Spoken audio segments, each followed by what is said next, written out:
जय है श्री सद्गुरु सदाफल देव जी महाराज। अब चल ऊषा काल है, नौबत बाजत द्वार, इधर उधर मत देखिए, चढ़िए सुरति संहार। शब्दार्थ ये है कि ऊषा काल यानी ब्रह्मा मुहूर्त, नौबत बधाई, द्वार माने दरवाजा। भाष्य कहता है कि इस दोहे में अत्यंत स्पष्ट शब्दों में ब्रह्म प्रकाश के प्रकट होने का वर्णन किया गया है। जिस प्रकार से सूर्य के उदय होने की स्थिति प्रकट होती है, अंधकार और निशा भी उसी प्रकार दूर होती जाती है।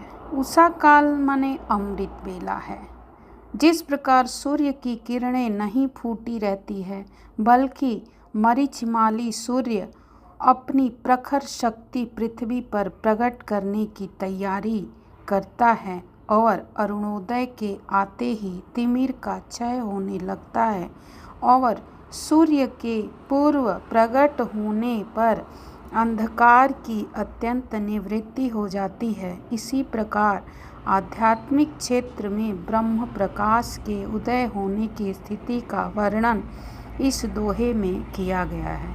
आत्मा से प्रकृति की दोहों में का संबंध क्रमशः जब छूटने लगता है, तब आत्मा की उत्तरोत्तर गति बढ़ने लगती है। विहंगम योग में सारी क्रिया एक ऊंचे चेतन केंद्र से होती है। सारी शक्ति मन, प्राण एवं आत्मा की एक स्थिति से केंद्रीभूत हो जाती है और सारा ज्ञान प्रकाश धीरे धीरे वहीं से आत्मा में आने लगते हैं। ब्रह्म प्रकाश के प्रकट प्राप्त होने के समय उषा काल की भांति अज्ञान तिमिर क्षय होने लगते हैं और प्रकाश आने वाले द्वार पर समस्त प्राणों की मधुर ध्वनि अंदर ही होती है।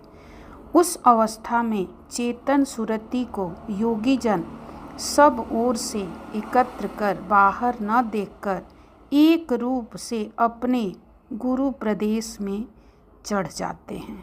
तो इस तरह हमारा सर्ववेद कहता है कि उषा काल यानी कि सूर्योदय होने से पहले जो अमृत बेला है, उस अमृत बेला में उठकर प्रभु का ध्यान करना श्रेयस्कर होता है।